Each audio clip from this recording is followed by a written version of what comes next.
Last year, I had a very exciting trip booked, and it was booked to start on the 1st of April of all dates. I was going to Japan first. It was going to be my first time in Asia. I was meeting Matt versus Japan, so that was exciting. And even just for me, flying JAL, which is normally way out of my price range, that was even exciting.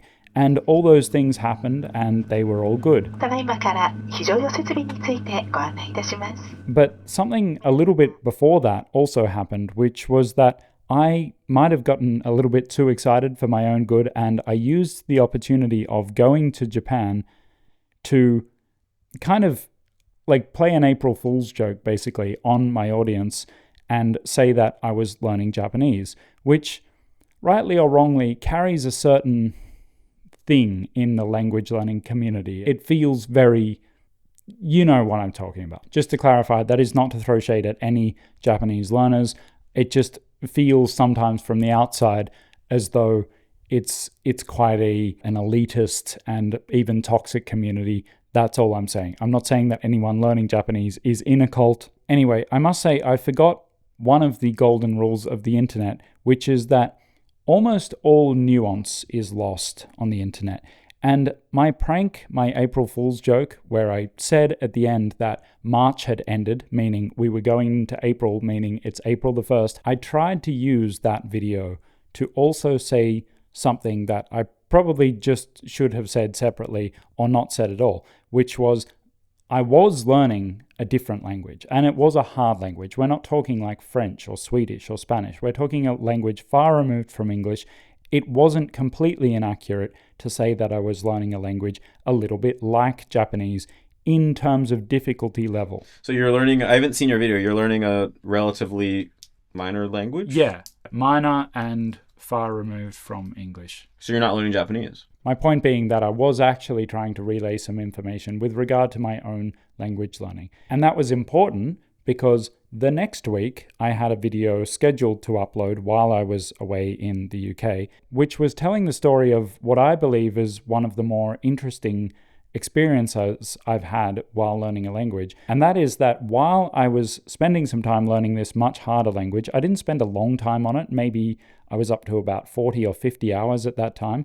But then I was listening to some things in French, and I was having a much, much easier time understanding those things, even though I hadn't touched French in about 4 or 5 years.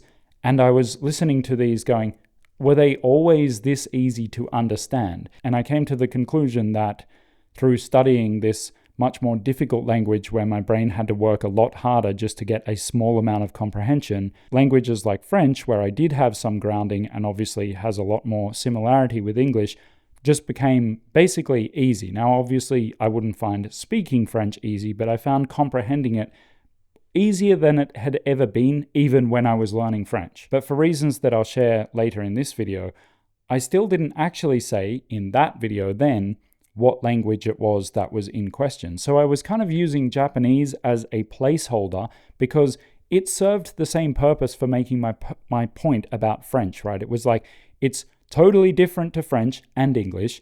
It's much harder than French for an English speaker, but somehow it helped improve my French. That was my point. And I was using Japanese as a placeholder, and I was wearing a Japanese refold shirt on the thumbnail, and everything made it look like Japanese. So here we are more than a year later, but recently I got a DM from quite a prominent member of the language learning community here on YouTube who said, "Oh, I see that you're learning Japanese now. Congratulations." And that's when I realized I should probably address this and clear it up. I'm sorry. I was never learning Japanese. That is absolutely the truth. You'll notice this video is not coming out on April 1st or anything like that.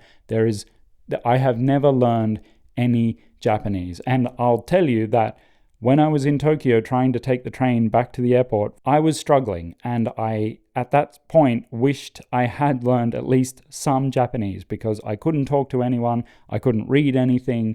It was a little bit stressful, but I got to the airport in the end. Since we're here, I want to pass on the lessons that I've learned from this little experience to you. They're language learning related, or at least they can be applied to language learning. The first is, if you're at any point with any language, whether it be after 2 months or 2 years, and you're just feeling a bit meh about the whole thing, maybe just try learning a different language for a bit. A harder language would be really helpful. Now, some people are going to throw their hands in the air and say, I'm learning Cantonese. There are no harder languages. Just learn a different language, right?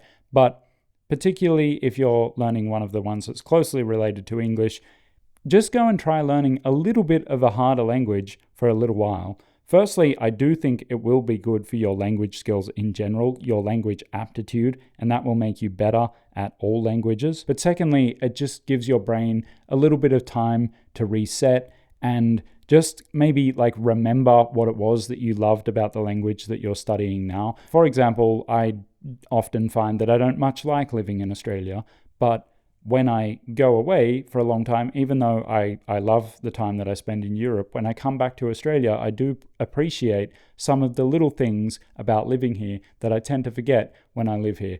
That could be you if you're studying French, you take a little bit of time off to learn Finnish or something, and then you come back to French and think, yeah, this is nice. By the way, I know this is already really confusing with the whole using Japanese as a placeholder for this other language that I don't share on this channel and everything, but it's actually just recently gotten more confusing because I didn't get very far into that language before I had a big change in life circumstances that meant I didn't have time for languages. And then very recently, I've had the opportunity and maybe the reason to learn an entirely different language again. So that language that I was not sharing with anyone, that's probably good that I didn't share it with anyone, because now we might be at a point where I'm now learning an entirely different language to that language. So I'll put a diagram on screen. Now, the second thing that I've learned, at least for me, that I want to impart to you requires that I tell you why I don't share everything about my language learning journey on this channel anymore. I used to do that, and then much too slowly,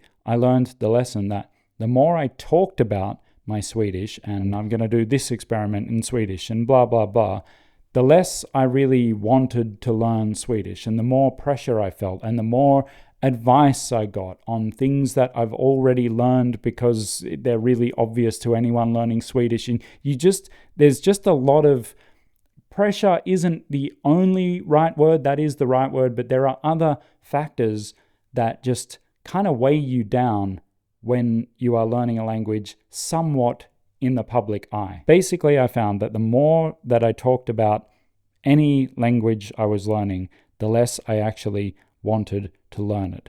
And so that language that last year I was calling Japanese, but was not actually Japanese, and I may have had to stop now because of things going on in my life and because of this new language that makes a lot more sense for me to learn, etc., etc.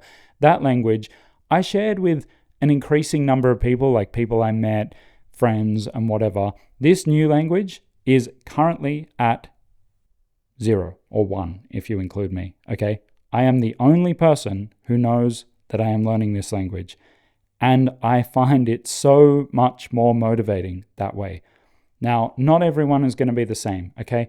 Other people are going to want to have accountability. They're going to want to tell a friend that they're learning a language so that the friend keeps them up to date, keep it together, keep it together, keep it together, keep it together. You may have been assuming that you're an accountability kind of person who needs people to come and say, how's your Romanian going? How's your Icelandic going?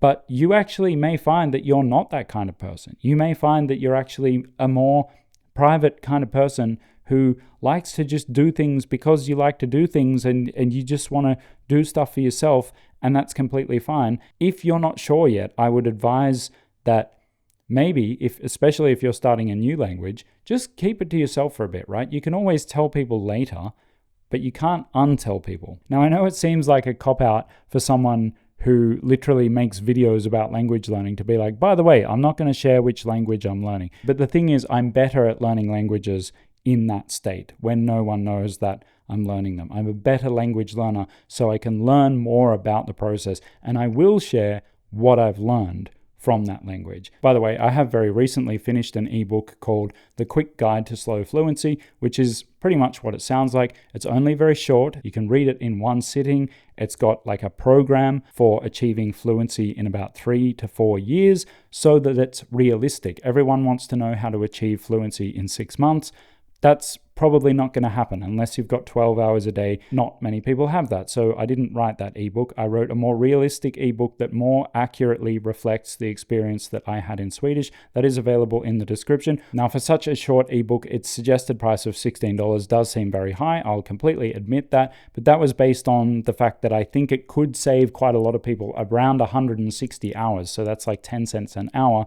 But that's only its suggested price. If you don't think it's worth that much, you can go much lower. You can go as low as $3 and still get that ebook for yourself. The link for that is in the description. The lessons that you can take from this video are at least those two things. If you're hitting a bit of a plateau in your language learning, or even if you're still making progress in it, but you're not really feeling it, you're not really into the language, maybe just try taking a bit of a break, or try doing something entirely different. Try learning the piano or something like that. And the second is to not assume that you're a person who benefits from accountability in your language learning, and not go out and tell everyone that you're learning this language because you'll assume that they'll hold you accountable. They may, but you might not actually find energy out of that. You might find energy in keeping it to yourself and just learning this language for yourself for a little while.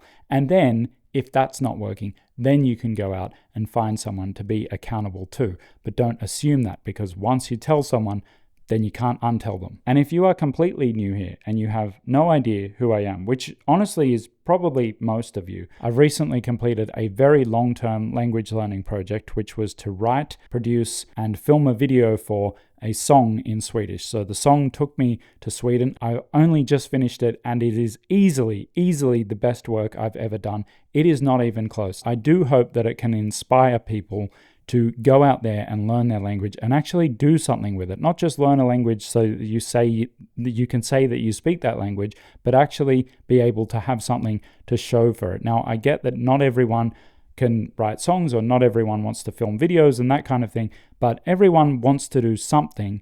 And it's really cool if you can do it in your target language. So I put it on this channel. We worked incredibly hard on it, which everyone always says, but it's like, yeah, okay, that's not a reason for you to watch it just because we worked hard on it. We worked hard on it, but it's good. That's the thing. It's a very good song. It's a very good video, and I'm going to put it right there for you guys to see, and I'll see you in a video soon. Bye.